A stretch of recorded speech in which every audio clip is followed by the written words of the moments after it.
जी विकास से स्टार्ट कर सकते हैं ये। जी सर, शुरू करें।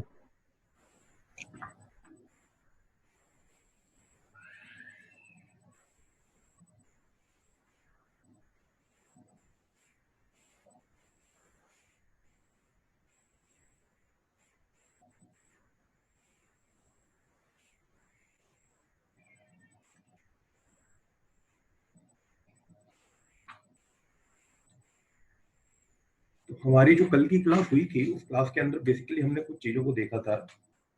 मैं एक बार उनको आपके सामने रिवाइज कर देता हूँ, देन हम लोग आगे बढ़ेंगे। कल हम लोगों ने शेयर स्ट्रेंथ के अपने टॉपिक के अंदर फर्दर आगे एक्सप्लोरेशन किया था,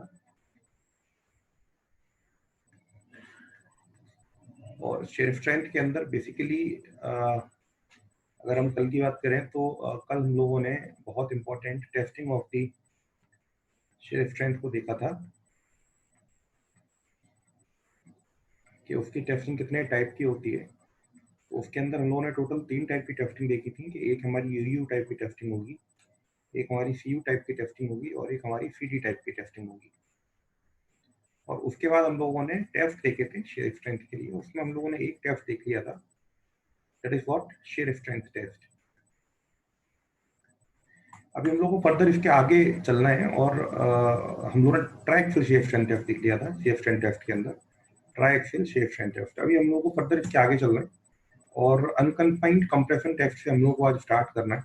और अनकन्फाइंड कंप्रेशन टेस्ट के बाद विंड शेयर एपरेटस का टेस्ट पढ़ना है, देन लिक्विफेक्शन और स्कैम्पटन स्कोर प्रेशर पैरामीटर को पढ़ के आज हम इस चैप्टर को खत्म करेंगे। देखिए, ट्राइएक्सियल शेयर टेस्ट के अंदर हम लोगों ने क्लियरली देखा था कि एक सॉइल के ऊपर चारों तरफ से हम लोग प्रेशर लगाते हैं, और चारों तरफ से प्रेशर लगाकर उसको हम पहले कन्फाइन करते हैं, और कन्फाइन करने के बाद उसके ऊपर सिग्मा डी अप्लाई करते हैं ऊपर से और नीचे से।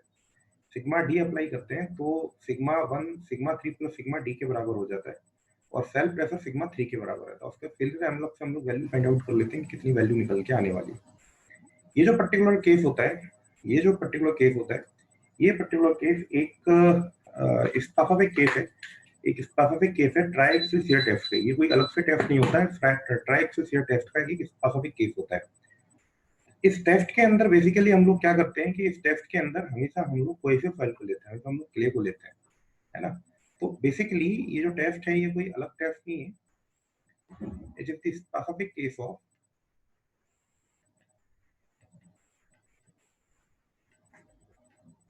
specific case of triaxial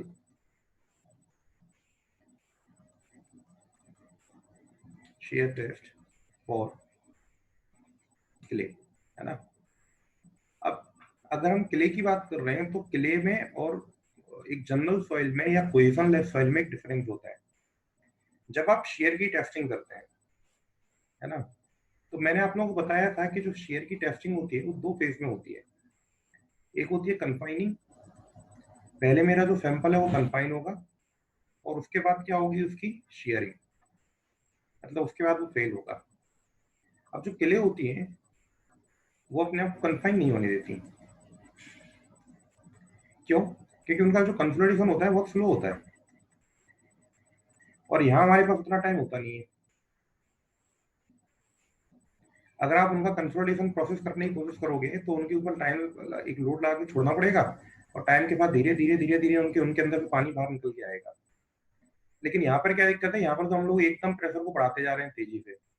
अगर एकदम हम तेजी से प्रेशर को बढ़ाते जा रहे हैं तो यहाँ पर क्ले हमारी कंफाइन नहीं होगी, यहाँ पर सीधे सीधे क्या हो जाएगी, वो क्ले हमारी फेल हो जाएगी। और क्ले अगर फेल हो जाएगी तो उसके अंदर एक कंफाइनिंग की स्टेज ही नहीं होगी, है ना। और अगर क्ले के अंदर कंफाइनिंग की स्टेज नहीं होगी तो हम जो सैंपल थोड़ी देर पहले ट्राइएक्सियल शेयर टेस्ट के अंदर लेते थे, सपोज दैट हमने एक सैंपल लिया, और उस पर्टिकुलर सैंपल के ऊपर पहले हम लोग क्या करते थे, चारों तरफ से एक सेल प्रेशर लगाते थे। चारों तरफ से हम लोग एक सेल प्रेशर लगाते थे, ऊपर से नीचे से यहाँ से और वहां पे। और वो प्रेशर क्या करता था, इसको कन्फाइन करता था, इसके वॉल्यूम को कम करता था। जब इसका वॉल्यूम पर्याप्त कम हो चुका होता था तो हम लोग क्या करते थे, इसके ऊपर एडिशनल हिस्टैसिस लगाते थे, टॉप से और बॉटम से। और वो स्ट्रेस क्या करती थी, वो स्ट्रेस पर्टिकुलरली सॉइल को ब्रेक करती थी, वो स्ट्रेस इस पर्टिकुलर सॉइल की शेयरिंग करती थी। लेकिन अभी हम लोग बात करें तो अभी हम लोगों को यहाँ पर सेल्फ प्रेशर लगाने की जरूरत नहीं है। अभी हम लोगों को यहाँ पर सेल्फ प्रेशर लगाने की कोई जरूरत नहीं है ना। अभी हम लोगों को क्या करना है कि इस पर्टिकुलर सॉइल की सीधे हम लोगों को शेयरिंग करवानी है। इस सैंपल को हमें सीधे फिल करवाना है, हमें यहाँ पर इसकी कन्फाइनिंग नहीं करवानी, क्योंकि कन्फाइनिंग होगा नहीं। तो बिना किसी सेल्फ प्रेशर के, आपने पिछला डायग्राम ट्रायल सेल टेस्ट का देखा होगा, तो आपने देखा होगा वो प्लास्टिक की या रबर की मेम्ब्रेन्स के अंदर बंद था सैंपल। लेकिन यहाँ पर देखिए चारों तरफ से कोई मेम्ब्रेन्स नहीं है और चारों तरफ से कोई प्रेशर नहीं है, केवल एक ही प्रेशर लग रहा है। और वो प्रेशर कहाँ से लग रहा है? वो प्रेशर टॉप से लग रहा है। और क्योंकि बॉटम के ऊपर हार्ड सरफेस है, तो आप टॉप से जो प्रेशर लगाओगे उसका रिएक्शन बॉटम से आ जाएगा, तो टॉप और बॉटम से इसके ऊपर प्रेशर लग रहा है, you can see in the figure. तो यहाँ पर क्या होगा, केवल टॉप से और बॉटम से प्रेशर लगेगा और कहीं से प्रेशर नहीं लगेगा। मतलब यहाँ पर हम सीधे कौन सी स्टेज लेकर आते हैं? डेविएटर स्ट्रेस। और ये जो पर्टिकुलर स्ट्रेस काम करती है, इस स्ट्रेस को हम लोग बोलते हैं सिग्मा डी। तो इस पर्टिकुलर केस में सिग्मा 3 की वैल्यू क्या हो जाएगी? सिग्मा 3 की वैल्यू 0 हो जाएगी। सिग्मा 3 हमारा क्या होता है? सिग्मा 3 हमारा होता है सेल प्रेशर, और इसी को हम लोग क्या बोलते हैं? प्रिंसिपल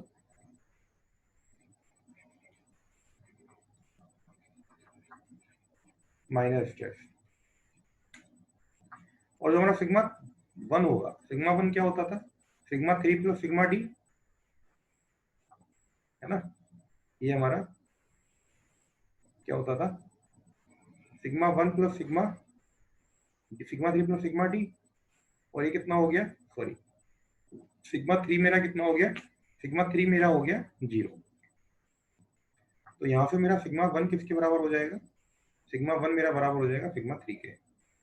होगा नहीं होगा? ऐसा क्लियर हो नोट? तो मैं यहाँ से सिग्मा 3 को 0 पुट कर देता हूँ। ये मेरा सिग्मा 3 0 हो गया, है ना। और ये किसकी वैल्यू होती है? ये होती है मेरी, सॉरी, सिग्मा डी। ये मेरी किसकी वैल्यू होती है? ये होती है मेरी principal major stress, that is equals to what? Deviator stress. Is that clear और नॉट? तो मेरे ख्याल से आप लोगों को अभी ये वाली चीज बहुत अच्छे से क्लियर हुई होगी कि अभी मैं एक डिफरेंस बताया है। मैं टेस्ट के बारे में और प्रॉफिट करूंगा कि टेस्ट के रिजल्ट कैसे निकलेंगे, टेस्ट का रिजल्ट क्या निकल के आएगा, ये बात की बात है। अभी मैंने आप लोगों को केवल क्या बताया? मैंने अभी आप लोगों को केवल इसका प्रोसीजर बताया। तो इसके प्रोसीजर के अंदर हम लोग क्या देख रहे हैं कि एक पर्टिकुलर सॉइल का सैंपल होगा, उसको बिना कन्फाइन किए, उसके ऊपर बिना सेल्फ प्रेशर लगाए, सेल्फ प्रेशर मतलब चारों तरफ लगने वाला प्रेशर, उसको बिना कन्फाइन किए, उसके ऊपर बिना सेल्फ प्रेशर लगाए, हम सॉइल के ऊपर सीधे क्या करवाते हैं? डेविएटर स्ट्रेसेस को सब्जेक्ट कर देते हैं और सॉइल हमारा सीधे फिल हो जाता है। और उसके अंदर क्या हो जाता है? एक वेज का दूसरे वेज के ऊपर मूवमेंट हो जाता है। एग्जैक्टली और नॉट? एक वेज का दूसरे वेज के ऊपर मूवमेंट हो जाता है। एग्जैक्टली और नॉट? अभी ये वाला जो सॉइल सैंपल है जो आपको पिक्चर के अंदर दिखाई दे रहा है, इस वाले सॉइल सैंपल के अंदर भी फेलियर इसी तरह का होगा, है ना। मतलब फेलियर इस तरह का होगा, मतलब ये एकदम इस तरीके से फेल नहीं होता परफेक्टली, एक रियल सॉइल सैंपल है ना? लेकिन आप यहाँ पर इसके अंदर जो लाइंस देख पा रहे होंगे, वो लाइंस आप देख रहे होंगे, इसके अंदर इंक्लाइन लाइंस आ रही है ना। ये इसके अंदर इंक्लाइन लाइंस आ रही है इस तरीके की, है ना। तो एक पर्टिकुलर सरफेस के अलोंग ये इंक्लाइन डायरेक्शन में फेल हो जाएगा, है ना। कभी भी बीच में से नहीं कटता है सैंपल इस तरह से, और कभी भी इस तरह से भी बीच में से सैंपल अलग नहीं होगा, है ना, शेयर में फेल होगा। चैट के अंदर कोई कुछ मैसेज कर रहा है, इस केस में भी थोड़ा बहुत कंसोलिडेट होगा? नहीं होगा। किले के केस में बिल्कुल कंसोलिडेट नहीं होता, बिल्कुल कंसोलिडेट नहीं होता किले के केस में। टाइम ही नहीं देते ना हम, किले को कंसोलिडेट करने के लिए टाइम अलाउ करना पड़ता है। कंसोलिडेशन एक टाइम डिपेंडेंट प्रोसेस होती है ना। तो यहाँ पर हम कंसोलिडेशन को अलाउ ही नहीं कर रहे हैं, यहाँ पर हम टाइम उसको अलाउ ही नहीं कर रहे हैं। कंसोलिडेशन के अंदर क्या होता है कि आपको स्टैटिक लोड लगा के छोड़ना पड़ता है। अगर आप स्टैटिक लोड लगा के छोड़ देंगे थोड़े टाइम तक, तो स्टैटिक लोड के अंदर धीरे धीरे धीरे धीरे सॉइल का वॉल्यूम कम होता जाएगा। लेकिन इस पर्टिकुलर केस में ऐसा नहीं है, क्योंकि इस पर्टिकुलर केस में आप क्या कर रहे हो? लोडिंग को लगातार बढ़ाते जा रहे हैं। तो अगर होगा, जी विकास जी,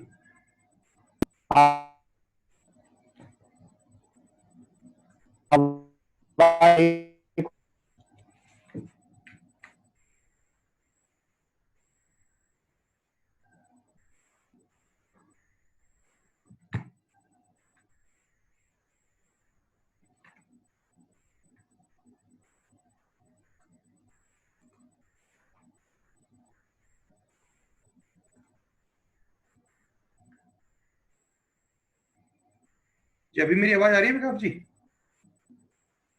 आ रही है सर अब। ओके। तो इस पर्टिकुलर केस में क्या होगा कि जो मेरा सॉइल होगा वो सॉइल मेरा बिल्कुल वॉल्यूम चेंज नहीं करेगा अभी भी, वो डायरेक्टली फेल होगा। और अगर उसके अंदर कुछ भी वॉल्यूम चेंज हम मानेंगे भी तो वो वॉल्यूम चेंज एकदम जीरो माना जाएगा, वो वॉल्यूम चेंज एकदम नेग्लेक्टेड माना जाएगा। उसको हम लोग बिल्कुल भी कुछ भी कंसिडर नहीं करेंगे, क्योंकि क्ले के अंदर क्या होता है, क्ले के अंदर कंसोलिडेशन टाइम डिपेंडेंट प्रोसेस होती है, आपको स्टैटिक लोड लगा के छोड़ना पड़ता है और उसके बाद वो कंसोलिडेट करती है। हमने कंसोलिडेशन के चैप्टर के अंदर भी पढ़ा हुआ है। तो इस पर्टिकुलर केस के अंदर हम लोग क्ले का जो कंसोलिडेशन है उसको हम लोग कंसिडर नहीं करेंगे। हम लोग क्ले की सीधे शेयरिंग को फेलियर करेंगे। हम लोग क्ले का सीधे नहीं, लोड लगाते ही फेल नहीं होगा, लोड लगा के तुम्हें लोड बढ़ाना पड़ेगा ना, पहले उसके अंदर थोड़ी सी सॉइलिंग होगी, सॉइलिंग के बाद फेलियर सरफेस डेवलप होंगी। लोड ऐसा थोड़ी कि लोड को टच किया और वो फेल हो गया, उसका भी तो लोड एडजस्ट करना, भले भी क्ले है लेकिन क्ले का लोड एडजस्ट करने का एक लिमिटेशन तो होता है। किसी भी चीज के ऊपर लोड लगा लो तो लोड टच करती तो कोई भी फेल नहीं होता है ना। तो जब तुम उसको टच करोगे तो उसके अंदर थोड़ी सी सॉइलिंग होगी, उसके अंदर थोड़ा सा फेलियर सरफेस डेवलप होगी, फेलियर सरफेस डेवलप होने के बाद उस पर्टिकुलर सॉइल के अंदर फेलियर आएगा। लेकिन उसके अंदर वॉल्यूम चेंज कंसिडर नहीं करेंगे हम लोग, है ना। उसके अंदर चारों तरफ से कन्फाइनिंग, देखिए वॉल्यूम चेंज का मतलब होता है अभी सॉइल के अंदर सॉइलिंग आएगी तो वर्टिकली कंप्रेस होगा लेकिन लेटरल डायरेक्शन में फैल जाएगा, तो वॉल्यूम कांस्टेंट रहता है एक क्ले का हमेशा। क्ले प्लास्टिक मटेरियल होता है ना, तो क्ले के अंदर वॉल्यूम चेंजेस नहीं होते, क्लियर और नॉट। तो इस पर्टिकुलर टेस्ट के अंदर हम लोग वॉल्यूम चेंज कंसिडर नहीं करते। इस पर्टिकुलर टेस्ट के अंदर हम लोग क्या मान के चलते हैं कि मेरा सिग्मा वन किसके बराबर होगा, सिग्मा डी के, और सिग्मा डी की वैल्यू मैं वर्टिकल डायरेक्शन में लगाऊंगा जो मेरी डेविएटिव स्ट्रेस के बराबर होगी। मेरी माइनर प्रिंसिपल स्ट्रेस यहाँ पे जीरो होगी और जो मेरी मेजर प्रिंसिपल स्ट्रेस होगी उसकी वैल्यू डेविएटिव स्ट्रेस के मेरे बराबर रहेगी। ठीक है। नाउ सी इस पर्टिकुलर टेस्ट को थोड़ा सा और अच्छे से देखने की कोशिश करते हैं। अभी इस टेस्ट के अंदर जो चीजें हमने देखी उन चीजों को हम लोग थोड़ा सा यहाँ पर कंबाइन कर लेते हैं कि मुझे यहाँ पर मिल क्या क्या गया है। मुझे यहाँ पर एक तो सिग्मा डी की वैल्यू मिल गई है, सिग्मा थ्री तो मेरा जीरो था, उसके लिए तो कुछ है ही नहीं। मुझे यहाँ पर सिग्मा डी की वैल्यू मिल गई है करस्पॉन्डिंग टू फेलियर,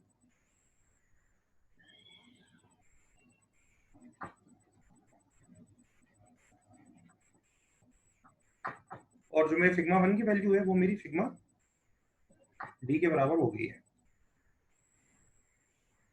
ठीक है। नाउ सिमिलरली मैं एक फॉर्मूला जानता हूँ, that is relation between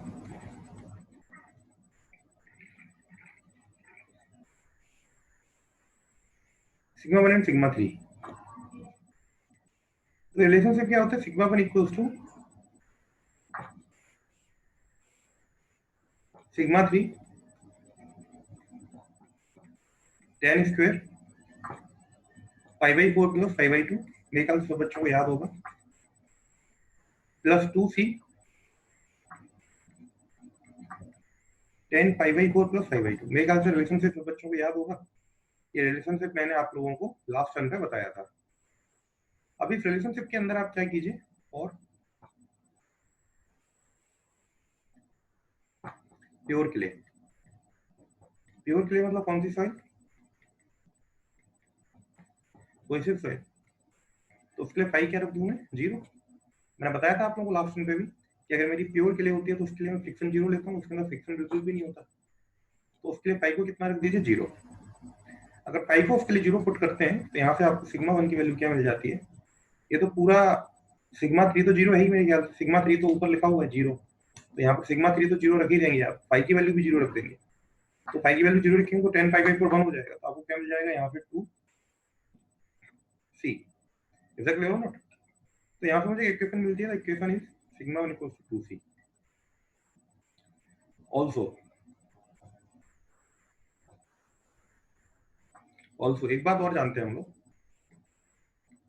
share strength F equals to क्या होता है,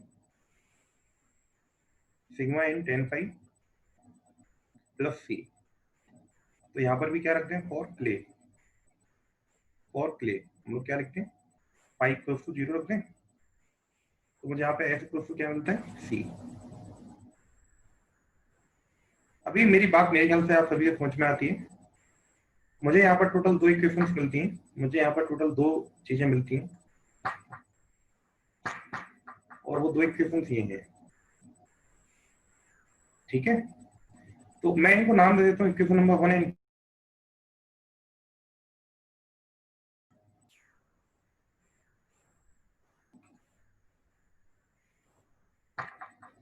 ओके। शायद मेरी आवाज आप लोगों तक आ रही है? आ रही है सर।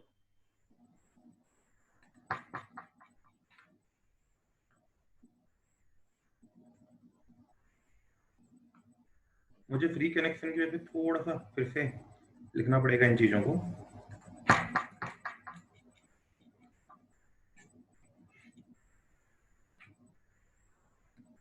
मुझे 2 चीजें तो ये पता थी कि मेरा सिग्मा 3 इक्वल्स टू 0 था, और मेरा sigma 1 equals to sigma D था, इज दैट क्लियर? और सिग्मा डी मेरी क्या थी? सिग्मा डी मेरी डेविएटर स्ट्रेस थी। ये 2 चीजें मुझे पता थी। और इसके बाद मैंने क्या काम किया? इसके बाद मैंने सबसे पहले तो रिलेशनशिप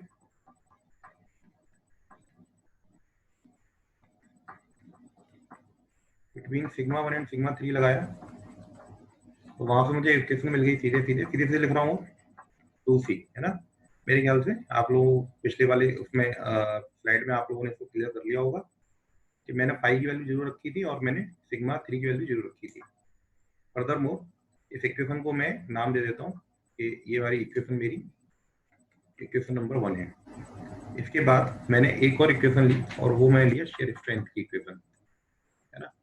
तो शेयर स्ट्रेंथ की इक्वेशन से मुझे क्या मिल गया? शेयर स्ट्रेंथ की इक्वेशन से मुझे मिल गया F इक्वल्स टू C। बात समझ में आ रही है मेरी? और इस इक्वेशन को मैंने लेट अस सपोज दैट नाम दे दिया इक्वेशन नंबर 2। अभी ध्यान से देखिए, अगर मैं इक्वेशन नंबर 1 एंड 2 को देखूं, तो from equation number 1 and 2, equation number 1 and 2 से मुझे क्या मिलता है? इक्वेशन नंबर 1 एंड 2 से मुझे क्या मिलता है? इक्वेशन नंबर 1 एंड 2 से मुझे मिलता है कि S इक्वल्स टू सिग्मा 1/2 होगा, है ना।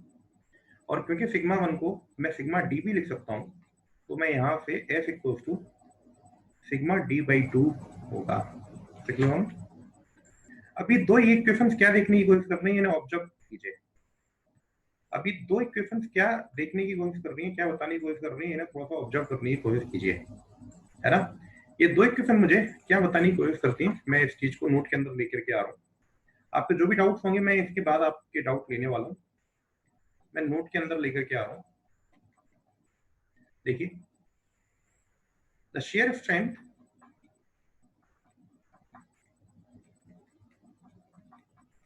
Of a clay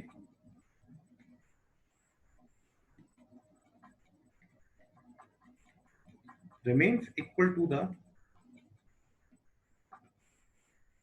half of compressor pressure. Vikas ji मुझे थोड़ा सा कोहोट से हटा दीजिएगा प्लीज, ये बार बार ज्वाइन की रिक्वेस्ट स्क्रीन पर आती है मेरी। Half of compressor pressure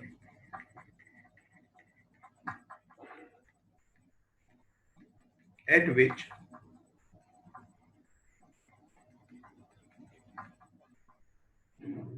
clay fails in shear। आपने इस क्ले के ऊपर वर्टिकल डायरेक्शन में कितना प्रेशर लगाया था भाई? आपने इस क्ले के ऊपर वर्टिकल डायरेक्शन में जो प्रेशर लगाया था उसकी वैल्यू थी सिग्मा टी। हम इसी को क्या नाम देते हैं? हम उसी को नाम दे देते हैं सिग्मा 1। देते हैं नहीं देते क्लियर होना? तो आपने यहाँ पर क्या लिखा हुआ है? यहाँ पर लिखा हुआ है कि सॉइल जिस पर्टिकुलर कंप्रेसिव प्रेशर के ऊपर फेल होगी, अगर आप उस कंप्रेसिव प्रेशर का आधा करेंगे तो वो सॉइल की शेयर स्ट्रेंथ के बराबर होगा। देखिए सभी लोग क्लियरली आया? मेरे ख्याल से सभी को ये वाली बात समझ में आती है बहुत अच्छे से, किसी को कोई दिक्कत नहीं होती है। If there is a problem then you may ask the doubt. अगर आप अभी आपको कोई दिक्कत है तो आप डाउट पूछ लीजिए। मैंने कल की क्लास के बेसिक लिए हुए हैं पूरे, केवल मैंने आपको अनकन्फाइंड कंप्रेशन टेस्ट के अंदर इतना बताया हुआ है कि यहाँ पर सेल प्रेशर 0 हो जाता है, और सेल प्रेशर 0 होने की वजह से यहाँ पर सिग्मा 3 सीधे सीधे डेविएटर स्ट्रेस के बराबर हो जाता है, और सीधे हम वर्टिकल स्ट्रेस में सॉइल की ऊपर स्ट्रेस लगा के उसको फेल करते हैं। ऑब्जेक्टिव के अंदर जो भी क्वेश्चन मिलते हैं इस स्क्रीन से बनते हैं, है ना। मैं अभी आपको जो भी कुछ पढ़ाया है ट्रायक्टिव शियर टेस्ट से उतने क्वेश्चन आपको नहीं मिलेंगे ऑब्जेक्टिव के अंदर, आपको अनकन्फाइंड कंप्रेशन टेस्ट से ही क्वेश्चन मिलेंगे।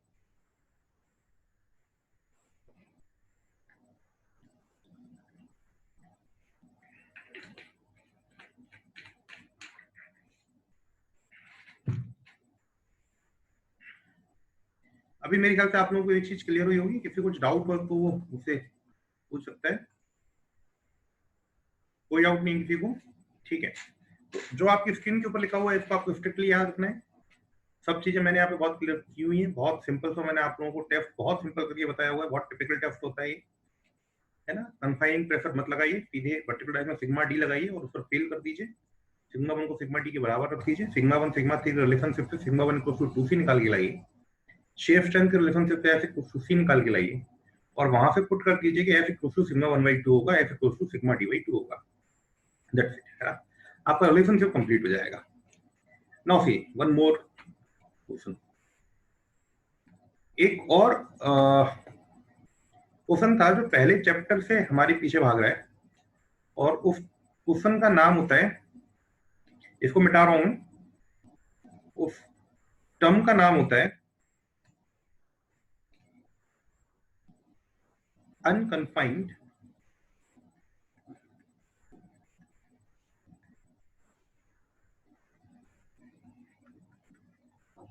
Compressive strength. Unconfined compressive strength कहां पर यूज होता है? अनकन्फाइंड कंप्रेसिव स्ट्रेंथ यूज होता है सेंसिटिविटी के अंदर। याद कीजिए, जब हम लोग फॉइल की सेंसिटिविटी फाइंड आउट करते थे तब फॉइल की सेंसिटिविटी हम लोग यूसीएफ के टर्म्स में निकालते थे, हम लोग यूसीएफ के टर्म्स में फाइंड आउट करते थे, है ना। अब आज हम लोग उसको थोड़ा सा ठीक से समझने की कोशिश करेंगे कि अनकन्फाइंड कंप्रेसिव स्ट्रेंथ निकलती कैसे है। पहले तो एक बात थोड़ा सा ये आप क्लियर रखेंगे कि why it is known as unconfined compressive strength, और इसके पहले जो हम टेस्ट करके आए हैं, why the test is known as unconfined compression test. The first term unconfined, वो अनकन्फाइंड टर्म हम क्यों ले रहे हैं? क्योंकि हमने उसके ऊपर कन्फाइनिंग प्रेशर नहीं लगाया। Sigma 3 is 0 and since sigma 3 is 0 hence the test is unconfined. और उस टेस्ट के ऊपर केवल कंप्रेसिव लोडिंग हो रही है। देखिए, ऊपर और नीचे से केवल सिग्मा डी लग रहा है, और ऊपर और नीचे से केवल सिग्मा डी लग रहा है, इसलिए हम उसको क्या बोल रहे हैं? उस पर्टिकुलर टेस्ट को हम लोग बोल रहे हैं कंप्रेसिव। एक्जेक्टली और not? That's why it is unconfined compression test. Now what is compressive strength? Forget about the unconfined. What is compressive strength? हम किसी भी मटेरियल के ऊपर अगर कंप्रेसिव प्रेशर लगाते हैं तो वो मटेरियल किस कंप्रेसिव प्रेशर पर फेल हो जाता है, that is known as the compressive strength, nothing else. Exactly और नॉट? अगर हम किसी भी मटेरियल के ऊपर कंप्रेसिव प्रेशर लगाते हैं तो वो मटेरियल जिस भी कंप्रेसिव प्रेशर पर फेल हो जाता है, that particular pressure is known as the compressive strength. अगर यही प्रेशर अनकन्फाइंड कंडीशन में लगने लगे और अनकन्फाइंड कंडीशन में वो कंप्रेसिव प्रेशर जिस पर फॉइल फेल हो जाती है, उस पर्टिकुलर प्रेशर को ही हम लोग क्या बोलते हैं? उस प्रेशर को हम लोग बोलते हैं अनकन्फाइंड कंप्रेसिव स्ट्रेंथ। मेरी बात समझ में आ रही है, नहीं आ रही है? मतलब यहां पर आपने कितना प्रेशर लगाया? अगर हम इस पर्टिकुलर केस के अंदर देखते हैं तो इस पर्टिकुलर केस के अंदर आपने कितना प्रेशर लगाया? अगर हम इस पर्टिकुलर केस को देखते हैं तो आपने यहाँ पर सिग्मा डी का प्रेशर लगाया, देखिए, और सिग्मा डी को आपने और क्या बोला था? सिग्मा 1। यही तो वो प्रेशर है जो corresponding to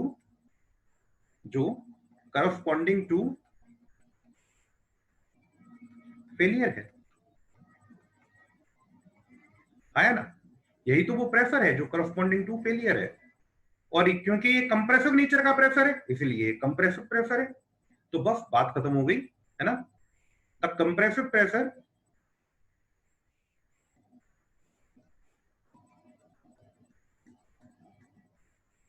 on unconfined soil.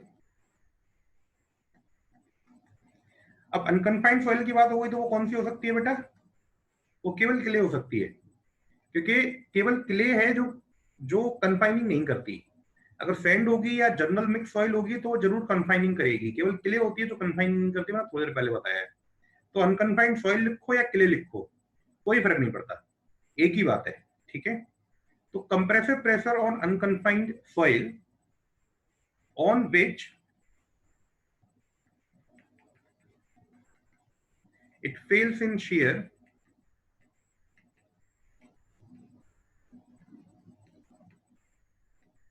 known as unconfined compressive strength of soil। मेरी बात समझ में आती है नहीं आती है? तो in previous test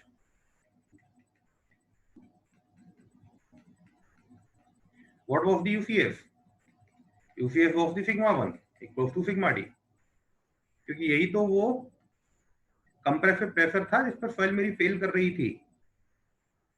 और अगर मैं इस बेसिस पे अपनी शेयर स्ट्रेंथ को डिफाइन करना चाहूं, है ना, अगर मैं इस बेसिस पे अपनी शेयर स्ट्रेंथ को डिफाइन करना चाहूं तो मैं शेयर स्ट्रेंथ का एक फॉर्मूला और निकाल सकता हूं, और वो फॉर्मूला क्या हो जाएगा? वो फॉर्मूला हो जाएगा UCF/2। जो मेरी शेयर स्ट्रेंथ होगी वो क्ले के लिए हमेशा क्या रहेगी? जो मेरी UCF होगी वो शेयर स्ट्रेंथ के साथ कैसे रिलेट करेगी कि shear strength equals to UCF/2 होगा। इज दैट क्लियर और नॉट? अब पहले वाले चैप्टर के अंदर जाइए। पहले वाले चैप्टर के अंदर जब आप सेंसिटिविटी की वैल्यू पढ़ते थे तो सैंड और ग्रेवल के लिए आप सेंसिटिविटी कितनी लिख देते थे? सैंड और ग्रेवल के लिए आप सेंसिटिविटी कितनी लिख देते थे? नॉन सेंसिटिव लिखते थे उनको, लिखते थे नहीं लिखते थे? देवर नॉन सेंसिटिव, लिखते थे नहीं लिखते थे? अभी उनको नॉन सेंसिटिव लिखने का रीजन क्या था आपको सोचिए। उनको नॉन सेंसिटिव लिखने का रीजन ये था कि अनकन्फाइंड कंप्रेसिव स्ट्रेंथ उनके लिए फाइंड आउट ही नहीं की जा सकती, तो बेसिकली सेंसिटिविटी का टर्म उनके लिए है ही नहीं, है ना, क्योंकि ये केवल कहां से निकलती है? ये अनकन्फाइंड कंप्रेशन टेस्ट से अनकन्फाइंड सॉइल मतलब क्ले के लिए निकल पाती है, और किसी भी चीज के लिए ये वैल्यू फाइंड आउट नहीं हो पाती। तो कंप्रेसिव स्ट्रेंथ सेम चीज है, कंप्रेसिव स्ट्रेंथ में कोई अंतर नहीं है, वो कंप्रेसिव प्रेशर जिस पे मेरी सॉइल फेल हो जाए। अनकन्फाइंड आगे लगा दिया मतलब कन्फाइंड ही नहीं होनी चाहिए सैंपल की, है ना। लोड लगाने पर सैंपल का वॉल्यूम चारों तरफ से कम नहीं होना चाहिए, सीधे फेलियर की तरफ बढ़ना चाहिए वो, है ना, सीधे फेल होना चाहिए। सीधे फेल होना चाहिए मतलब इंस्टेंटेनियस फेलियर नहीं होता, it will show the sign of failure, but after some time it will fail, but the cause of failure is compressive pressure, है ना, in vertical direction। पर वो सॉइल कन्फाइन नहीं हुई, वो सॉइल की कन्फाइनिंग नहीं हुई कहीं पे कहीं तक। is that clear? So that is about the UCS, that is about the unconfined compressive strength। अगर आप लोगों को कुछ पूछना है तो आप पूछ सकते हैं।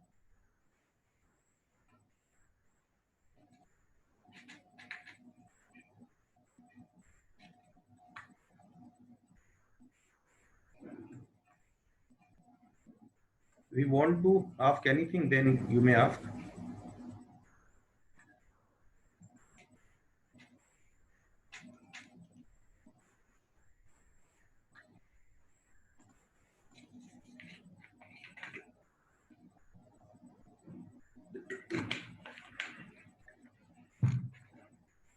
ठीक है, तो मेरे ख्याल से यूसीएस आप लोगों को समझ में आता है। यूसीएस से रिलेटेड ऐसा कोई डाउट आप लोगों को मेरे ख्याल से है नहीं, है ना, और बहुत सिंपल टॉपिक है, इसके अंदर कुछ ऐसा कुछ खास है भी नहीं, है ना। तो थोड़ा सा आगे चलते हैं और वेन शेयर एपरेटस को पढ़ते हैं। वेन शेयर एपरेटस, है ना।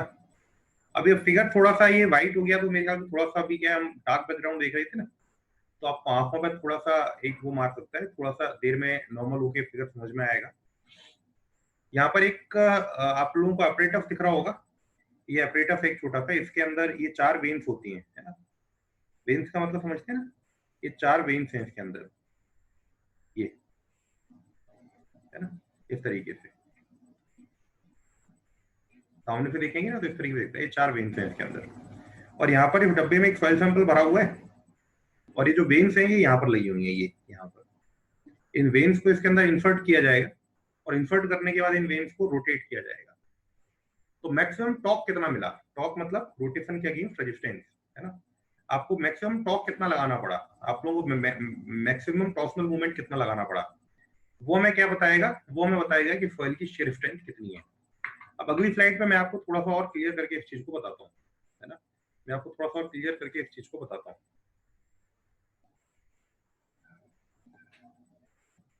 यहाँ पर देखिए, इस फिगर के अंदर मेरे ख्याल से आपको क्लियर हो रहा होगा, है ना। ये वेन्स आपको दिख रही है नीचे। अभी जो वेन्स हैं ये सॉइल के अंदर इंसर्ट कर दी जाती हैं, और इन वेन्स को सॉइल के अंदर इंसर्ट करने के बाद हम इन वेन्स को घुमाने की कोशिश करते हैं, है ना। इन वेन्स को हम लोग रोटेट करते हैं, और स्टार्टिंग में इन वेन्स को रेजिस्टेंस मिलता है ना। स्टार्टिंग में इन वेन्स को एक रेजिस्टेंस मिलता है घूमने में, और जैसे जैसे जैसे टफ्ट प्रोसीड करता जाता है, वैसे वैसे जो जो सॉइल होती है वो सॉइल आसपास की सॉइल से कटती जाती है, कटती जाती है, कटती जाती है। क्लियर हो ना। मतलब वो सॉइल आसपास की सॉइल से अलग अलग होती जाती है। जैसे जैसे वो सॉइल आसपास की सॉइल से अलग होती जाती है, वैसे वैसे वो शेयर में फेल होती जाती है। मेरी बात समझ में आ रही है आप लोगों को, है ना। जैसे कि ये पर्टिकुलर पूरी की पूरी सॉइल का, इसके चारों तरफ ये पूरी की पूरी सॉइल थी, है ना। ये इसके चारों तरफ ये पूरी की पूरी सॉइल थी। इस सॉइल के अंदर हमने वेन्स डाला, तब इतना क्या होगा, ये जो इतना सा सॉइल का पोर्शन है सिलिंड्रिकल, जो इन वेन्स के बीच में फंस गया है, ये आसपास की सॉइल से, ये जो आसपास की सॉइल होगी, इस सॉइल से धीरे धीरे कटता जाएगा जैसे जैसे वेन्स घूमेंगी। और अगर ये कटेगा तो लेयर्स के बीच में मूवमेंट होगा, लेयर्स के बीच में मूवमेंट होगा, तो वहां से हमें शेयर स्ट्रेस पता पड़ जाएगी। वहां से हमें शेयर स्ट्रेस पता पड़ जाएगी। तो इसमें दो केस बनते हैं शेयर स्ट्रेंथ को फाइंड आउट करने के मैक्सिमम टॉर्क के साथ। मैं डेरिवेशन आपको नहीं बताऊंगा क्योंकि डेरिवेशन आपके काम के यहाँ पर है नहीं। वेन शेयर एपरेटस से अगर आपको कुछ आ सकता है तो सीधे सीधे आपको फॉर्मूला पूछा जाएगा, फॉर्मूले के अलावा आपसे और कोई भी चीज वेन शेयर एपरेटस से वो पूछ नहीं सकता। तो इसीलिए मैं यहाँ पर आपको सीधे इसका फॉर्मूला बताऊंगा, फॉर्मूले के अलावा मैं कुछ भी चीज नहीं बताऊंगा। सेंसिटिविटी में इसका उपयोग कैसे करते हैं केवल वो चीज मैं आपको बताऊंगा, और कुछ भी इसके अंदर हम लोग नहीं देखेंगे। तो इसके अंदर दो केस बनते हैं। पहले केस वन देखते हैं। केस वन क्या है, फॉर कंप्लीट इंसर्शन।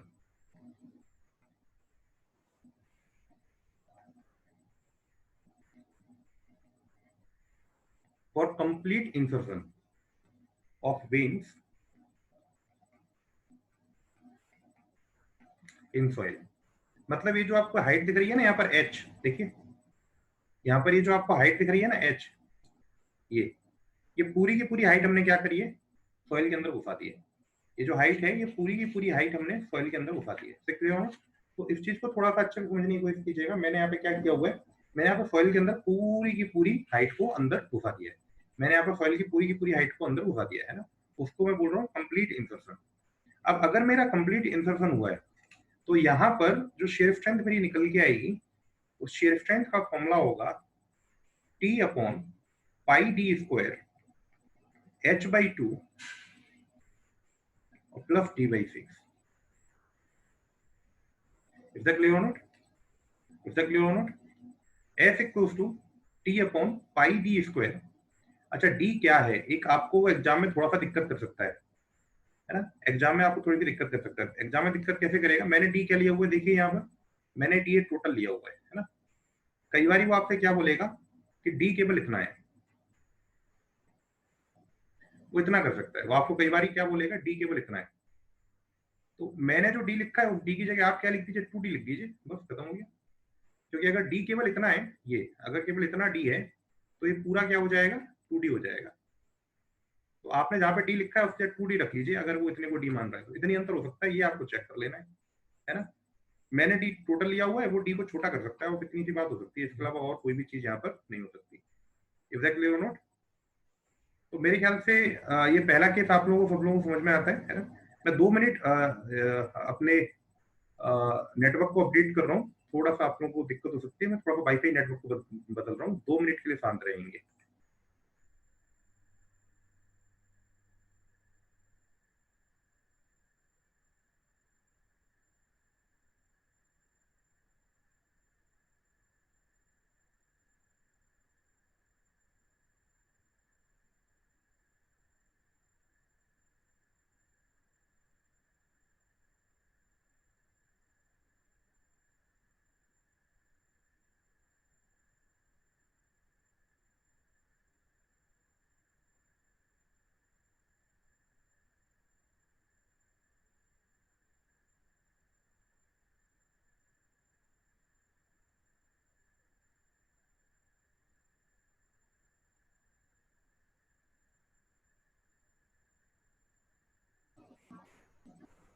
ओके, तो अभी मेरे ख्याल से आप लोगों को मेरी ठीक आवाज आ रही होगी सभी लोगों को।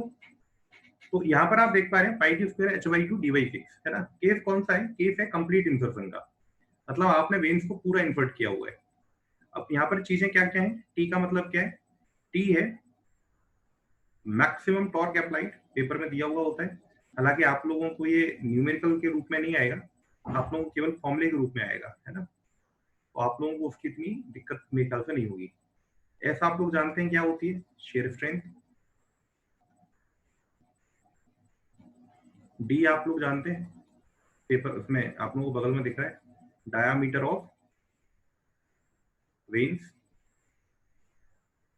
बेसिकली जो सिलेंडर फॉर्म हो रहा है, एक जो सिलेंडर हम लोगों ने फॉर्म किया हुआ है, जो हमारा डी हो रहा है, ये सिलेंडर का डाया बन रहा है ना।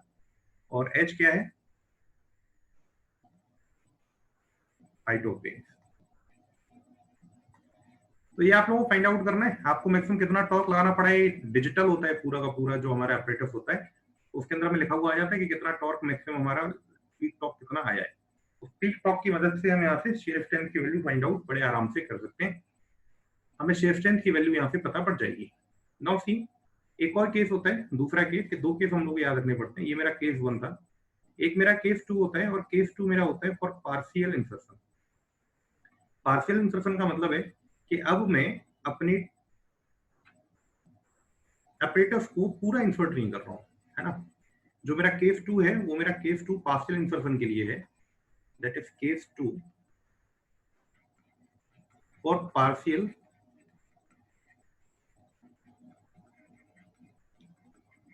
Insertion of veins in soil.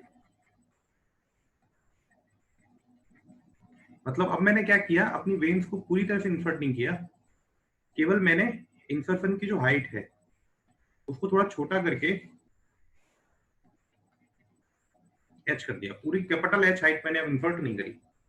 इस पर्टिकुलर केस में देखिए क्या होता है।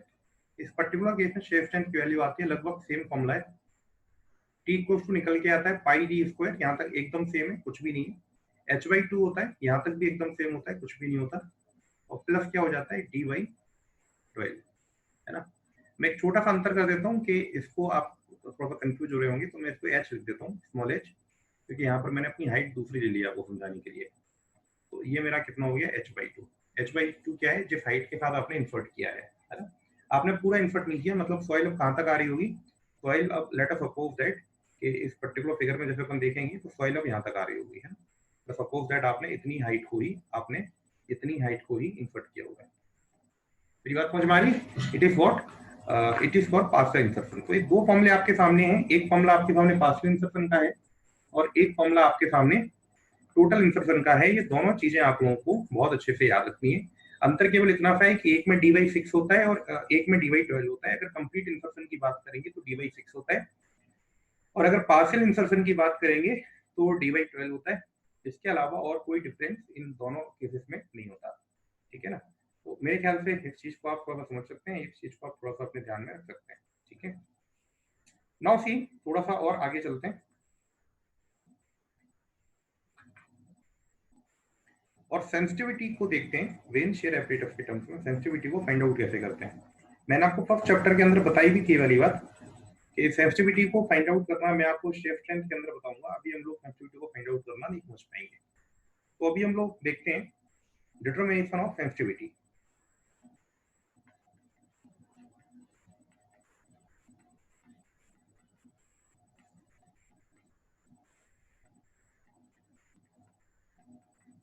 सेंसिटिविटी की पूरी वैल्यूज, सेंसिटिविटी की पूरी डेफिनेशन, ये सब कुछ मैंने आप लोगों को चैप्टर नंबर 1 के अंदर बताया गया है ना। तो ये सेंसिटिविटी होता कौन क्या है, ये कौन बताएगा मुझे जल्दी से? सेंसिटिविटी की डेफिनेशन क्या होती है ये मुझे जल्दी से चैट बॉक्स के अंदर कौन बताने वाला है?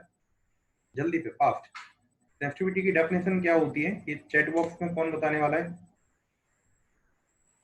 जल्दी बताइए। It is the ratio of what?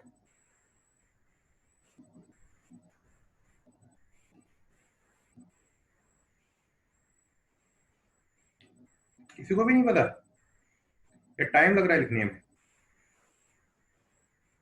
मैं बता देता हूँ। हाँ, very good Pawan, very good very good. Sensitivity is defined as the ratio of UCS बोले तो अनकन्फाइंड कंप्रेसिव स्ट्रेंथ, जिसको मैं वहां पे काय से दिखाता था, क्यू यू से दिखाता था, है ना। अलग अलग बुक का अलग अलग नोटेशन होता है।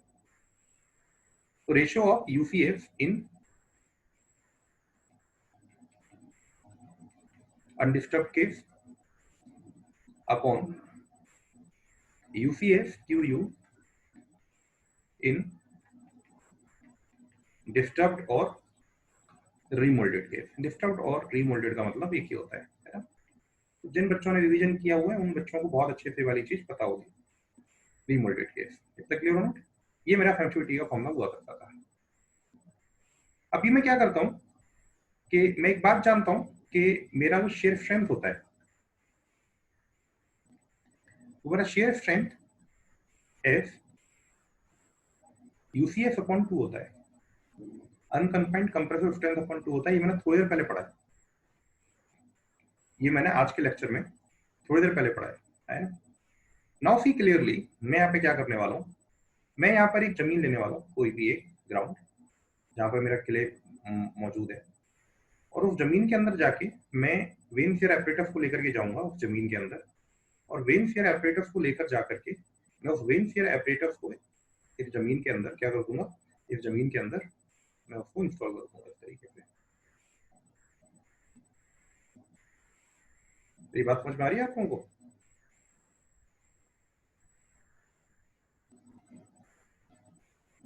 इस तरीके से मैं उसको जमीन के अंदर डाल दूंगा और उसको मैं रोटेट कर दूंगा जोर जोर से। और रोटेट करने के बाद मैं क्या पता कर लूंगा, रोटेट करने के बाद मैं उसको ये पता कर लूंगा कि मेरी सॉइल की शेयर स्ट्रेंथ कितनी है। बात समझ में आई? मेरी सॉइल की शेयर स्ट्रेंथ कितनी है ना। तो स्टेप वन क्या हुई, स्टेप वन हुई कि when shear apparatus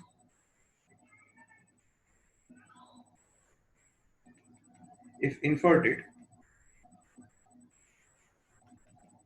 in a ground surface. Ground काय का होना चाहिए, क्ले का, in a ground, and shear strength is determined।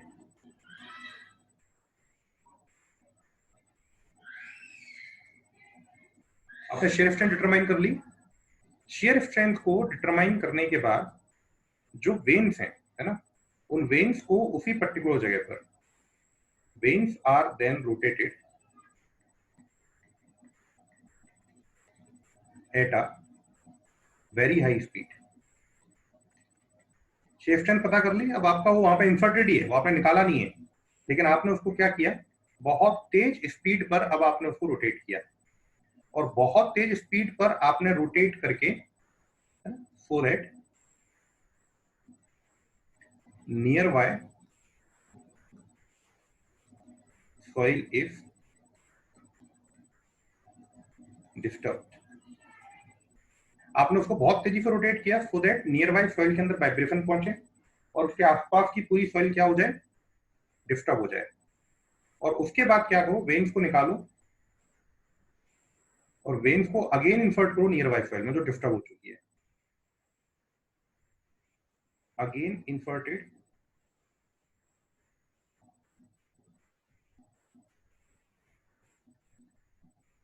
In nearby soil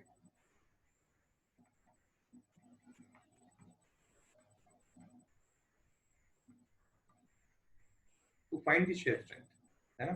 veins are again inserted in nearby soil to find the shear strength. Is that clear और not? Now see clearly, आपको दो shear strength मिलेंगी। एक shear strength आपको कौन सी वाली मिलेगी, एक शेयर स्ट्रेंथ तो आपको वो मिलेगी जो अनडिस्टर्ब्ड सॉइल में थी, है ना। एक शेयर स्ट्रेंथ तो आपको वो वाली मिलेगी जो अनडिस्टर्ब्ड सॉइल में थी। उसके बाद आपने बहुत तेजी से अपनी वेन्स को रोटेट करके सॉइल को डिस्टर्ब किया, और नियर बाय सॉइल में आपने जब शेयर स्ट्रेंथ निकाली तो आपको कौन सी शेयर स्ट्रेंथ मिलेगी, जो डिस्टर्ब्ड सॉइल की है। मेरी बात समझ में आ रही है आप लोगों को, जो डिस्टर्ब्ड सॉइल की है। इसके बाद क्या करो, आप सेंसिटिविटी को फाइंड आउट करने की कोशिश करो। और सेंसिटिविटी को फाइंड आउट करने की कोशिश कैसे करो, सेंसिटिविटी को फाइंड आउट करने की कोशिश आप लोग कैसे करो, अपना फॉर्मूला लगाओ सेंसिटिविटी का। सेंसिटिविटी का फॉर्मूला क्या हो जाएगा, ये ऊपर लिखा हुआ है ना। यूसीएस कौन से केस में, अनडिस्टर्ब्ड, अपॉन यूसीएस कौन सा केस, डिस्टर्ब्ड। तो दोनों का आप शेयर स्ट्रेंथ निकाल चुके हैं, है ना। तो shear strength equal to UCS upon 2 होता है, तो यूसीएस को क्या लिख सकते हैं, 2 इंटू शेयर स्ट्रेंथ, कौन सा, undisturbed, upon 2 into shear strength, कौन सा, डिस्टर्ब्ड। ये 2 से 2 कैंसिल आउट हो जाएगा, ये 2 से 2 कैंसिल आउट हो जाएगा, और फाइनली जो आपकी वैल्यू है, फाइनली जो आपकी वैल्यू है, वो आपकी वैल्यू क्या मिल जाएगी, आपकी वैल्यू सेंसिटिविटी की मिल जाएगी, shear strength in undisturbed case upon shear strength in disturbed case, and from here हम ये बोल पाएंगे कि सॉइल की सेंसिटिविटी कितनी है। इतना क्लियर हो ना। तो मेरे ख्याल से मेरी बात आप लोगों को समझ में आती है कि सॉइल की सेंसिटिविटी कैसे पता की जाएगी। मैंने बहुत शॉर्ट में, बहुत ब्रीफ में आपको एक पूरा का पूरा तरीका बताया सॉइल की सेंसिटिविटी को फाइंड आउट करने का। आपको अनकन्फाइंड कंप्रेसिव स्ट्रेंथ दो पर्टिकुलर केसेस में फाइंड आउट कर लेनी है। एक तो आपको उसको फाइंड आउट कर लेना है अनडिस्टर्ब्ड केस में, और दूसरा आपको फाइंड आउट कर लेना है डिस्टर्ब्ड केस में। और इन दोनों केस में फाइंड आउट करने के बाद आपको उसको उसका रेशियो निकाल देना है, दैट इज सेंसिटिविटी। सेंसिटिविटी की वैल्यू मैंने आपको बताई हुई है। सेंसिटिविटी की वैल्यू 0 से लेकर के और 16 के ऊपर तक चलती है। अगर 16 के ऊपर चली जाती है वाली वैल्यू, तो हम लोग उसको क्या बोलते हैं कि वो एक अनस्टेबल सॉइल है, बहुत ज्यादा सेंसिटिव है। और अगर ये वैल्यू 1 के नीचे होती है तो हम लोग उसको क्या बोलते हैं कि ये सॉइल बिल्कुल भी सेंसिटिव नहीं है, ये सॉइल नॉन सेंसिटिव है। जैसे कि ग्रेवल और सैंड के केस में हम लोग ये वाली बात बोलते हैं। If there is a question then you may ask, नहीं तो फिर हम लोग आगे चलेंगे। अगर कोई प्रश्न है तो आप पूछ सकते हैं, नहीं तो फिर हम लोग क्यों आगे। मोहन ने हैंड रेज किया है? बताइए फिर मोहन।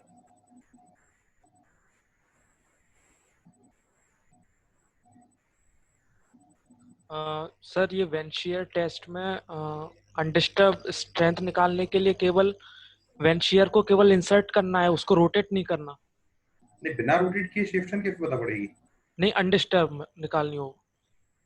नहीं, अनडिस्टर्ब में बिना, भाई तो मैं बोल रहा हूँ बिना रोटेट किए आप शिफ्ट कैसे निकालो, आपको टॉर्क ही नहीं मिल पाएगा ना।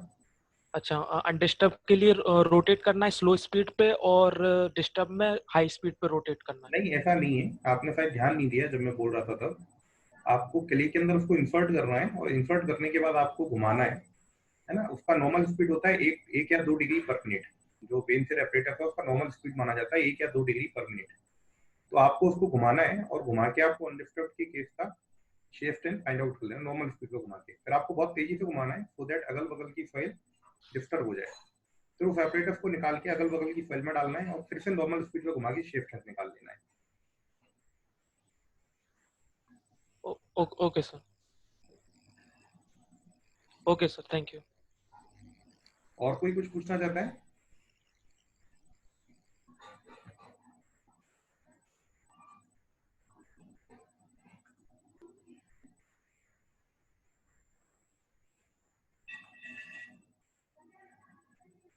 ठीक है, फिर आगे चलते हैं हम लोग।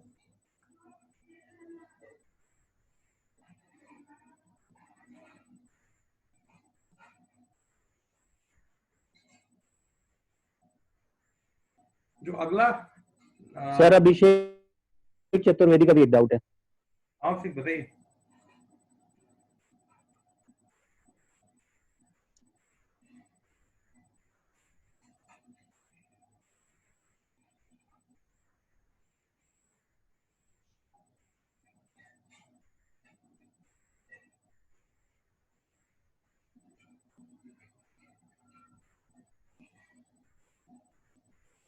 बताइए अभिषेक।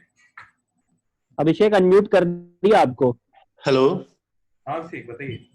सर, जो वेन्स का डाया होगा वो कंटेनर के डाया से कितना डिफरेंस होगा उसमें सर? वेन्स दो तरह की यूज की जाती हैं अभिषेक बेसिकली। अगर अपन फील्ड में टेस्ट करते हैं तो बड़ी वेन्स होती हैं, और अगर यस। अपन लैब में यूज करते हैं तो छोटी वेन्स होती हैं। जो डाया होता है, अगर हम डाया की बात करते हैं तो लैब के अंदर 20 mm का डाया लेकर के चलते हैं, और उसके अंदर हम तकरीबन 12 mm की हाइट लेकर के चलते हैं। 20 mm का डाया और 12 mm की हाइट, ये वैल्यू हम लोग लैब के अंदर रखते हैं। और अगर हम लोग फील्ड के अंदर पहुंच जाते हैं तो फील्ड के अंदर हम लोग 10 से 20 सेंटीमीटर का जो उसका डाया होता है उसे लेकर के चलते हैं, और उसकी जो डेप्थ होती है वो हम लोग 5 से 10 सेंटीमीटर लेके चलते हैं। सर जो कंटेनर रहता है सर लैब में, सर उसके डाया और वेन्स के डाया में सर रेशियो कितना होता है? कंटेनर जो हमारा सिलेंडर होता है उसका स्टैंडर्ड डाया होता है 15 सेंटीमीटर, 15/30 का रहता है। चाहे कहीं भी सिलेंडर स्पेसिमेन देखें हम लोग, चाहे ट्राइएक्सियल सिरप एपरेटर्स के अंदर देखें, चाहे वेन्स के अंदर देखें। Yes sir. है ना, ये होता है 20 mm का डाया होता है इसका। और जो हमारा सैंपल होता है उसका तो कंटेनर का डाया हमें 15 सेंटीमीटर फिक्स होता है। ओके वो बेसिकली कंटेनर नहीं बोलते उसको, उसको सिलिंड्रिकल स्पेसिमेन बोलते हैं। Okay, thank you.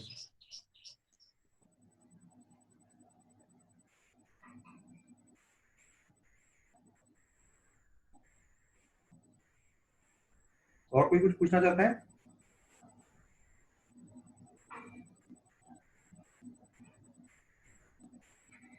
ठीक है, चलिए आगे चलते हैं।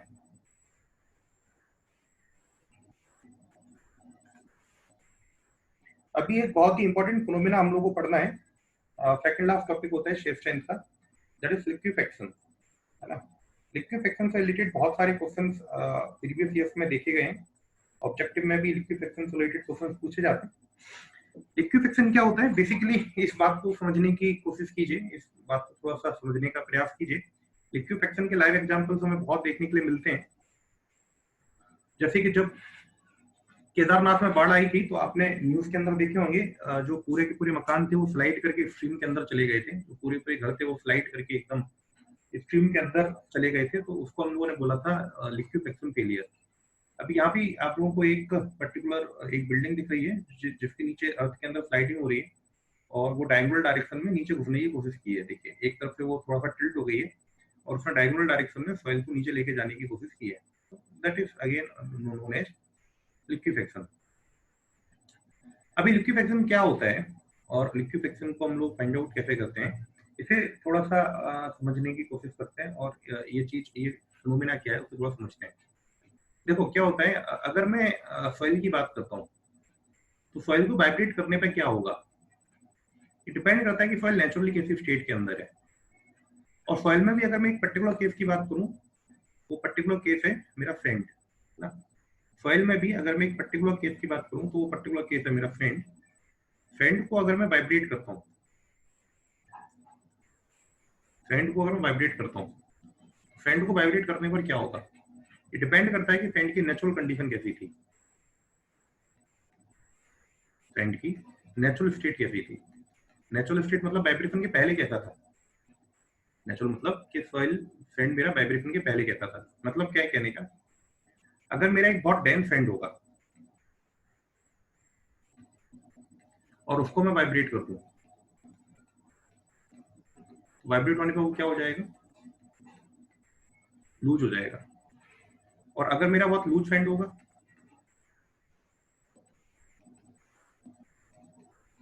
और उसको वाइब्रेट कर दूं तो वाइब्रेट होने पर वो क्या हो जाएगा, डेंस हो जाएगा। बेसिकली ये लूज और डेंस का खेल कैसा होता है, सॉइल लूज और डेंस की तरफ नहीं आना चाहती सैंडी सॉइल, वो तो अपनी मैक्सिमम स्टेबल स्टेट की तरफ आना चाहती है। सॉइल की एक मैक्सिमम स्टेट होती है जो लूज और डेंस के बीच में रहेगी, है ना। ये मेरी सॉइल की स्टेबल स्टेट है। अगर मैं ऊपर देखूं तो लूज है और इसके नीचे देखूं तो डेंस है। अगर सॉइल लूज है और उसको वाइब्रेट करेंगे तो भी वो कहाँ आती है, अपनी स्टेबल स्टेट की तरफ। और डेंस है और मैं उसको वाइब्रेट करूं तो भी वो कहाँ जाती है, अपनी मैक्सिमम स्टेबल स्टेट की तरफ, है ना। तो लूज सॉइल को वाइब्रेशन देने पर उसका डेंसिफिकेशन हो जाता है,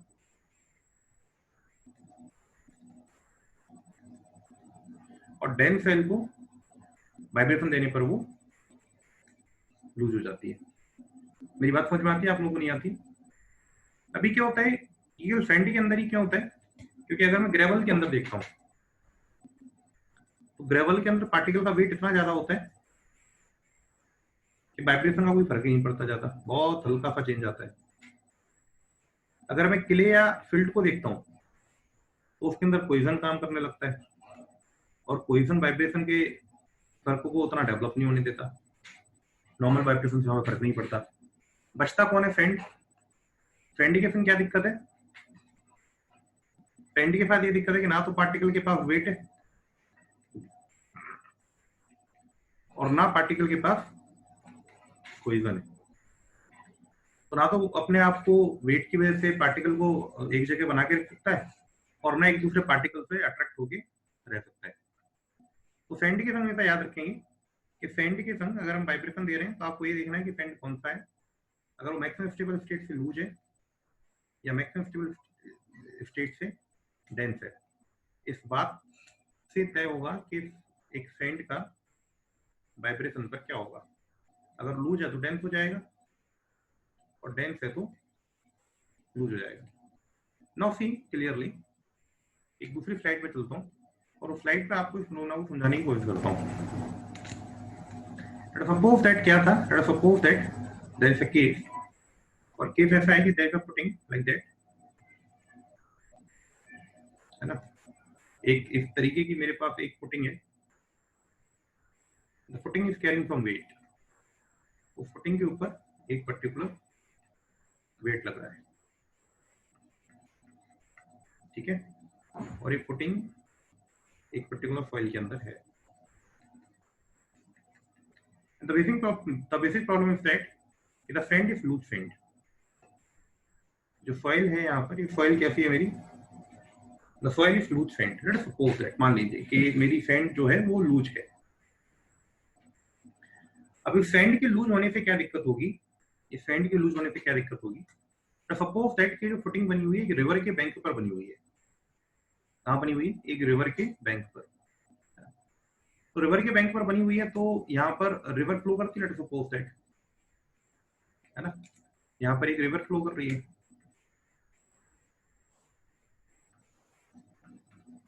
ये मेरी रिवर है। अभी क्या हुआ, इस रिवर के होने की वजह से इस पर्टिकुलर सॉइल के अंदर क्या आ रहा है, वाटर सीप करके आ रहा है।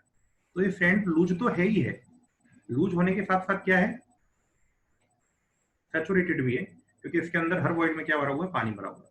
तो the sand is loose sand and saturated sand. Are you getting the case और नॉट, ऑल ऑफ यू? ठीक। अभी क्या हुआ, फ्लड आया बहुत तेज।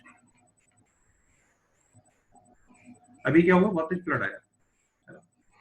अब फ्लड आने से सैंड सैचुरेट नहीं हुआ बेटा, सैंड तो पहले से सैचुरेट था, रिवर में पहले से पानी था। रिवर बहुत बढ़िया रिवर है, गंगा या यमुना कोई बड़ी रिवर है, 12 महीना चलती रहती है।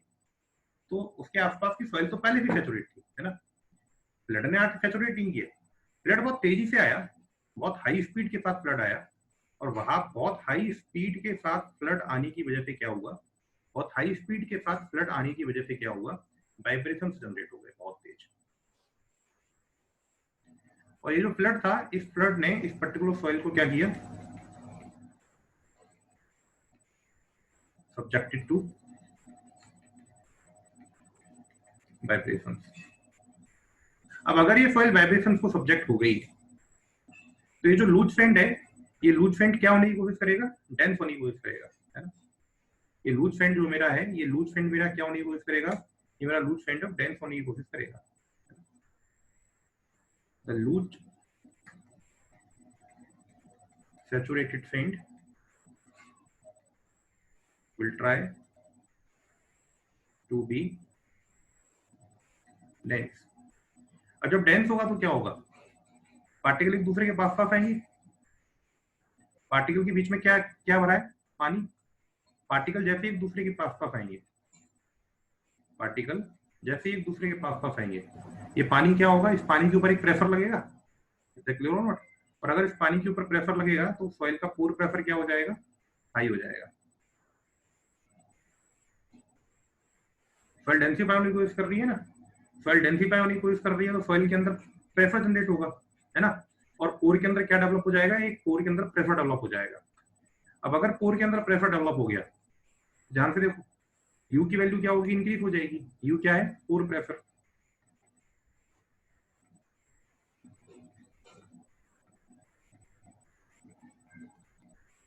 इंक्रीज। सिग्मा एन की वैल्यू क्या होगी, सिग्मा एन डेफ निकालेंगे, क्योंकि मैंने बोला है आपको, जहां भी मैं प्रेशर लिखता हूँ तो इफेक्टिव भी होता है हर जगह। वैल्यू क्या होगी, सिग्मा एन माइनस यू। अगर यू इंक्रीज होगा, if you increases, then sigma NF decreases. Shear strength क्या होता है? Sigma NF tan phi plus C, ये सभी लोगों को पता है।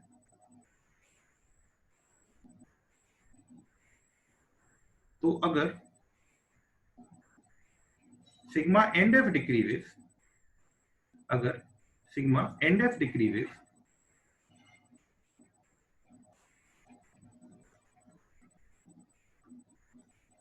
then shear strength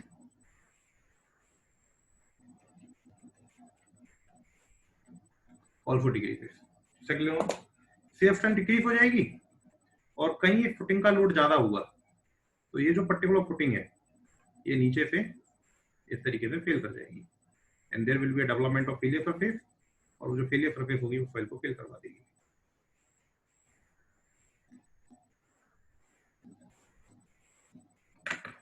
तो केदारनाथ में जब रिवर में बाढ़ आई थी तो जो मकान नीचे गिरे थे ना वो पानी का लेवल बढ़ने की वजह से नहीं गिरे थे। पानी का लेवल तो हर साल बढ़ता था भाई, पानी का लेवल तो मकान नदी के बिल्कुल बगल में बना हुआ है, पानी का लेवल तो हर साल बढ़ता था। कई बार तो पूरा मकान नदी में डूब जाता होगा लेकिन तब भी मकान नहीं गिरता था, क्योंकि सॉइल के अंदर पानी भरने से फर्क नहीं पड़ा था। पानी भरने से सॉइल सैचुरेट हुई, लेकिन उस साल क्या आया, बहुत तेज बाढ़ आया। बहुत तेज बाढ़ आने की वजह से सॉइल के अंदर वाइब्रेशन हो गया आसपास की। सॉइल के अंदर वाइब्रेशन होने की वजह से सॉइल के पार्टिकल डेंसिफाई होने की कोशिश करें। अगर सैंड था तो, और गंगा यमुना इनके बगल में सैंड ही होता है, अगर सैंड था तो, और उस सैंड के पार्टिकल कंप्रेस होने की कोशिश करने लगे, एक दूसरे के पास पास आने की कोशिश। बीच में क्या भरा था, पानी। पानी एक दूसरे के पास पास आने नहीं दे रहा था, लेकिन वो एक दूसरे के पास पास आने की कोशिश कर रहे थे। पानी पे दबाव पड़ा, पानी पे दबाव पड़ा तो कोर के अंदर प्रेशर बढ़ा, कोर के अंदर प्रेशर बढ़ा तो sigma index effective stress, normal effective stress कम हुई। नॉर्मल इफेक्टिव स्ट्रेस कम हुई तो शेयर स्ट्रेंथ कम हुई, शेयर स्ट्रेंथ कम हुई तो फ्रैक्चर में फेल कर गई। इसका क्लियर होगा? That should be the possible failure in that particular Kedarnath flood, जो हमने मकानों की फ्लाइट में देखी थी उसके अंदर। अब फ्लड जरूरी नहीं है आना, जरूरी हो। अभी थोड़ी देर पहले आप एक पिक्चर देख रहे थे, उस पिक्चर में एक बिल्डिंग थी, है ना। मैं वो पिक्चर दिखाता हूँ, इसको मिटाऊंगा नहीं, पिक्चर दिखाता हूँ। उस पिक्चर के अंदर आपको एक बिल्डिंग दिख रही है, दिख रही है नहीं दिख रही, दिख रही है नहीं दिख रही। ये बिल्डिंग गिर रही है नीचे। ये बिल्डिंग क्यों गिर रही है? पॉसिबल केस बताता हूँ फेलियर का। आपको छोटा सा वो कट गया है थोड़ा सा, आपको बगल में लेक दिख रही है, दिख रही है, छोटी सी लेक दिख रही है बगल में, है ना। आपको इस पर्टिकुलर जगह पे जाके आप देखेंगे ना तो आपको यहाँ पर ही लेक दिख रही होगी। ये देखिए लेक दिख रही है, और थोड़ा सा फोटो डालते समय वो लेक कट गई है मुझसे। यहाँ पर एक लेक है, अगर ये लेक है तो इसके नीचे की सॉइल सैचुरेट होगी, आया ना। लेक का पानी सीप करके जाएगा, सॉइल सैचुरेट हो सकती है, क्योंकि बगल में बनी हुई है बिल्डिंग लेक के, आया। नीचे अगर सैंड हुआ तो सैंड सैचुरेट होगा, और उसी समय क्या हो गया, अर्थक्वेक आ गया जोर से। अब अर्थक्वेक आने की वजह से मकान तो बहुत अच्छा बना था, बिल्डिंग बहुत अच्छी बनी थी, बढ़िया स्टील, बढ़िया लोहा, बढ़िया कंक्रीट, सब कुछ बहुत बढ़िया, बिल्डिंग में दरार तक नहीं आई। लेकिन नीचे की सॉइल के अंदर वाइब्रेशन आया, और नीचे की सॉइल क्या थी, नीचे की सॉइल सैंड थी, लूज थी और सैचुरेट थी, सपोज मान लीजिए। तो उसके अंदर कोर प्रेशर बढ़ गया, कोर प्रेशर बढ़ने की शेयर स्ट्रेंथ कम हो गई। अगर बिल्डिंग का लोड ज्यादा है और सॉइल की शेयर स्ट्रेंथ कम हो गई तो building will fail in share, and the possible failure is like that. ये जो फेलियर हुआ है ये मेरा शेयर फेलियर है। इसका क्लियर होना, it is known as shear failure. Is that clear or not? So it is the phenomena of liquefaction. That was the last topic of shear strength. That was the last topic of shear strength. Is that clear or not? तो liquefaction के साथ हम लोग shear strength को खत्म करते हैं। Shear strength के कुछ न्यूमेरिकल्स हैं, कुछ क्वेश्चंस हैं जो हमें करने हैं। तो वो क्वेश्चंस हम लोग कल की क्लास स्टार्ट करने के पहले हम लोग 4-5 क्वेश्चंस को देखेंगे, 4-5 क्वेश्चंस को हम लोग डील करेंगे, और उसके बाद हम लोग अपने next chapter lateral earth pressure की तरफ बढ़ेंगे। ठीक है, if there is any doubt तो आप पूछ सकते हैं, अदरवाइज आपकी आज की क्लास यहीं समाप्त होती है।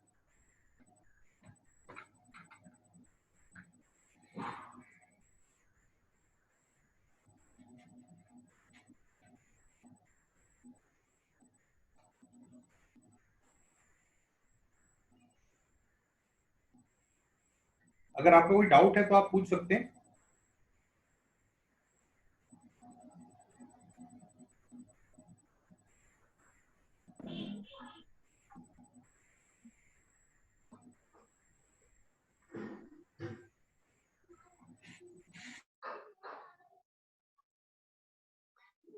आप सभी अनम्यूट हो गए हैं, जिसको डाउट है वो पूछ सकते हैं।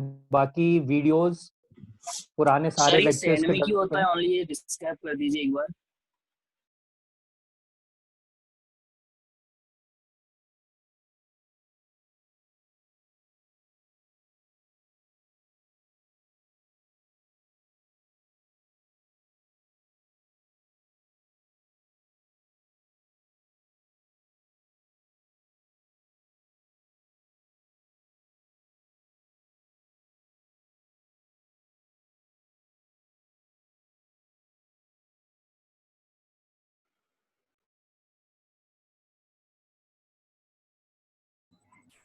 फिर से बोलिए, आप क्या बोल रहे हैं? मैं आपकी आवाज नहीं सुन पाया था।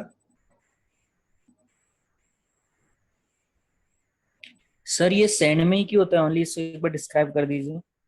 ना थोड़ी देर पहले बताया ना आपको, ग्रेवल के पार्टिकल का वजन ज्यादा होता है, तो वो डेंसिफाई हो नहीं सकता वाइब्रेशन से।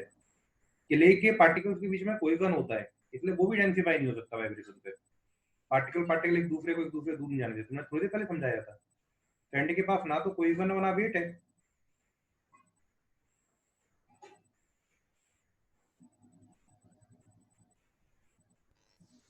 सर हाँ जी। सर इन केस अगर सॉइल डेंस है तो लिक्विफेक्शन नहीं होगा? नहीं, डेंस में क्या फिर लिक्विफेक्शन हो जाएगा? हाँ, तो क्योंकि पोर वो प्रेशर रिलीज होगा, पोर रिलीज होने से सेफ स्ट्रेंथ और बढ़ जाएगी। अगर सैंड मेरी डेंस है और सैंड डेंस में वाइब्रेशन कर रहा हूँ तो सैंड लूज होगी, लूज होने से पोर प्रेशर घटेगा, पोर प्रेशर घटने से सेफ स्ट्रेंथ मेरी बढ़ जाएगी। Okay sir. लिक्विफेक्शन होने के लिए सैचुरेटेड, लूज, फेंट और वाइब्रेशन, ये तीन चीज होना बड़ा जरूरी है। सैचुरेशन, लूज, फेंट और वाइब्रेशन, ये तीन चीज होना बड़ा जरूरी है। इसके बिना लिक्विफेक्शन नहीं आ सकता कभी भी।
ठीक है, फिर विकास सर खत्म करते हैं।